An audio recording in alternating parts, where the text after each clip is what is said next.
Hello नमस्कार, welcome to Kargil news India में आस्था शर्मा। तो आइए आज की बड़ी खबरों पे नजर डालते हैं। भारत की पहली हाइड्रोजन से चलने वाली ट्रेन ने दिल्ली जिंद के बीच सफल ट्रायल रन पूरा कर लिया है। जल्द ही से यात्रियों के लिए कमर्शियल सेवा में शुरू किए जाने की उम्मीद है।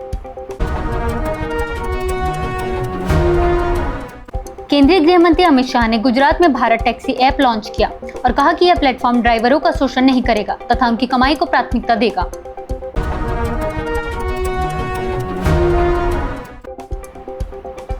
केंद्रीय इलेक्ट्रॉनिक्स एवं आईटी मंत्रालय ने सभी मंत्रालयों को एआई आधारित साइबर सुरक्षा मजबूत करने के निर्देश दिए हैं। साथ ही ओईएम कंपनियों को नियमित सुरक्षा जांच और सॉफ्टवेयर रिकॉर्ड अपडेट रखने को कहा गया है। लाल किला विस्फोट मामले में एनआईए ने फरार डॉक्टर समेत 3 और आरोपियों के खिलाफ चार्जशीट दाखिल की है। सभी पर यूएपीए और बीएनएस की आतंकवाद संबंधी धाराओं के तहत मामला दर्ज किया गया है।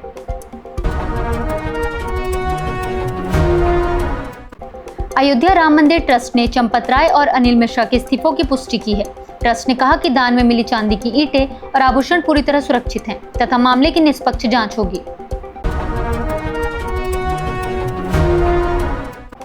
गाजा पर सोनिया गांधी के लेख को लेकर बीजेपी ने कांग्रेस पर निशाना साधा है। बीजेपी ने आरोप लगाया कि कांग्रेस गाजा पर बोलती है लेकिन ढाका में हिंदुओं के मुद्दे पर चुप रहती है।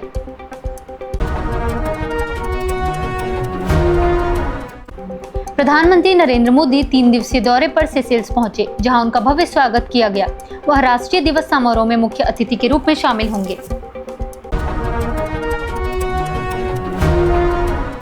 अडानी ग्रीन एनर्जी डायलॉग में सागर अडानी ने ऊर्जा सुरक्षा और आर्थिक विकास के लिए देश में तेजी से विद्युतीकरण बढ़ाने पर जोर दिया।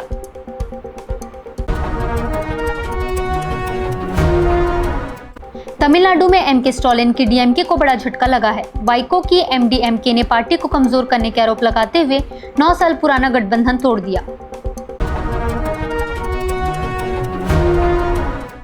केरल में स्थानीय नौका दौड़ के लिए अवकाश को लेकर बीजेपी को लेकर विपक्ष के नेता वीडी सतीशन विवादों में घिर गए।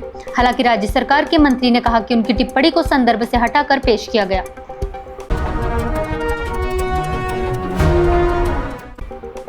अमेरिकी राष्ट्रपति डोनाल्ड ट्रंप ने अपनी तस्वीर और हस्ताक्षर वाला नया अमेरिकी पासपोर्ट डिजाइन जारी किया।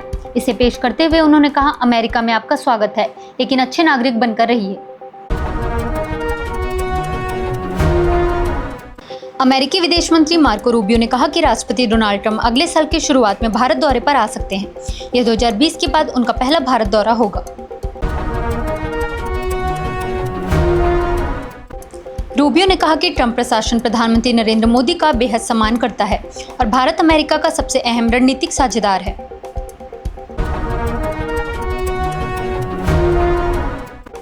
ट्रंप ने डिजिटल सर्विस टैक्स लगाने वाले देशों पर 100% टैरिफ लगाने की चेतावनी दी। फिलहाल भारत पर इसका तत्काल असर नहीं माना जा रहा है।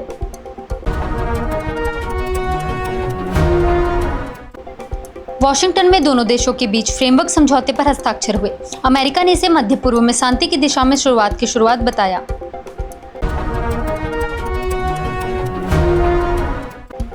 रिपोर्ट के मुताबिक रूस पोलैंड या बाल्टिक देशों के खिलाफ उकसावे वाली कार्रवाई की तैयारी कर सकता है ताकि नाटो की प्रतिक्रिया को परखा जा सके। सीमित मिसाइल हमलों के बाद ईरान ने अमेरिका और खाड़ी देशों को चेतावनी दी। इस बीच वैश्विक बाजार में कच्चे तेल की कीमतों में गिरावट दर्ज की गई।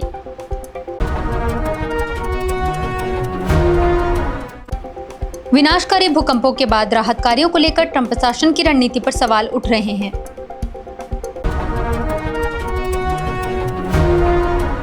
राम मंदिर दान विवाद, गड़बड़ी के आरोपों पर विवाद बढ़ा।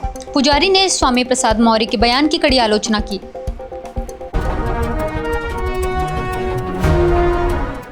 सोनिया गांधी का हमला, गाजा मुद्दे पर केंद्र सरकार की चुप्पी पर सवाल उठाते हुए सोनिया गांधी ने कहा कि इससे सिर्फ मोदी नेतन्याहू की दोस्ती मजबूत हुई है।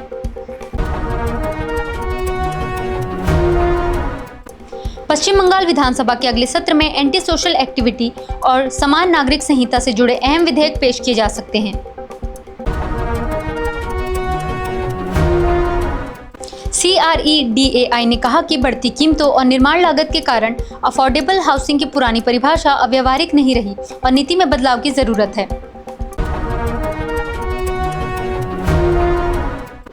केरल में स्थानीय नौका दौड़ के लिए सार्वजनिक अवकाश की मांग पर वीडी सतीशन के कथित बयान को लेकर विवाद खड़ा हो गया। हालांकि राज्य सरकार के एक मंत्री ने कहा कि उनका बयान संदर्भ से हटाकर पेश किया गया और इसे गलत तरीके से समझा गया।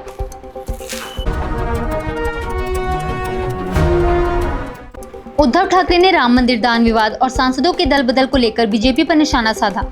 उन्होंने आरोप लगाया कि भगवान राम का राजनीतिक इस्तेमाल किया जा रहा है और जल्द ही भगवान राम को मुक्त करो अभियान शुरू करने की घोषणा की।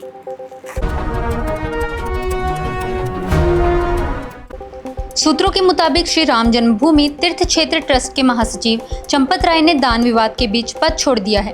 हालांकि इसकी आधिकारिक पुष्टि अभी नहीं हुई है। ये थी आज की बड़ी खबरें। बने रहिए गार्गी न्यूज इंडिया के साथ। मैं आस्था शर्मा। धन्यवाद।